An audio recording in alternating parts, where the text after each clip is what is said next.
Fantasy game app जैसे dream 11 और अन्य कई हमारे युवाओं को नुकसान पहुंचा रहे हैं, पर कैसे?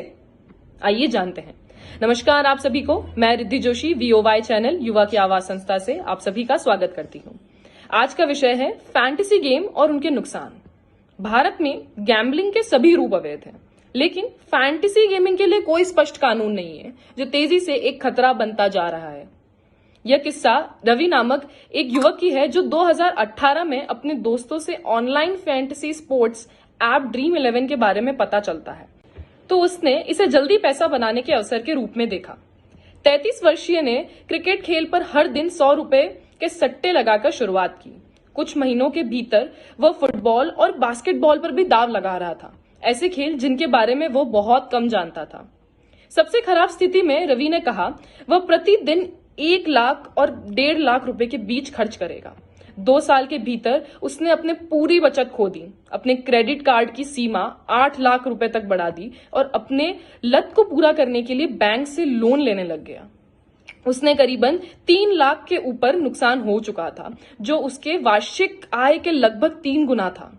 सितंबर 2021 में एक दिन अपने परिवार को इस नुकसान के बारे में बताने के विचार से घबराए हुए रवि ने ये सब छोड़ दी और जान लेने की कोशिश की।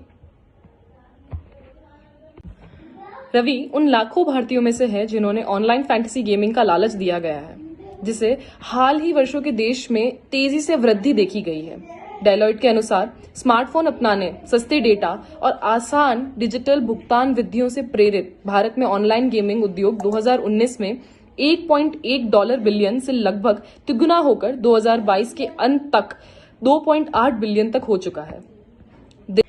दिल्ली के अखिल भारतीय आयुर्विज्ञान संस्थान एम्स के अनुसार पिछले कुछ वर्षों में इन फैंटेसी गेमिंग एप्स के बढ़ने से गेमिंग और जुए की लत में बढ़ोतरी हुई है।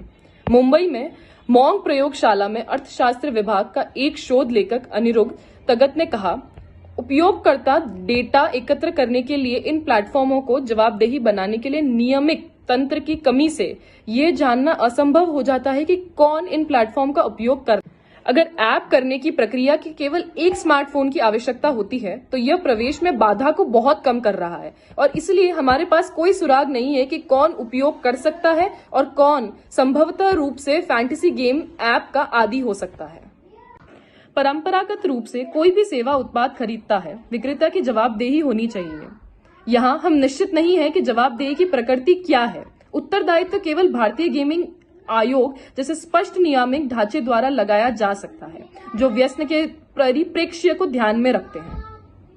आज के लिए बस इतना ही। आपसे फिर मुलाकात होगी नए मुद्दे के साथ। तब तक के लिए अलविदा और शुक्रिया।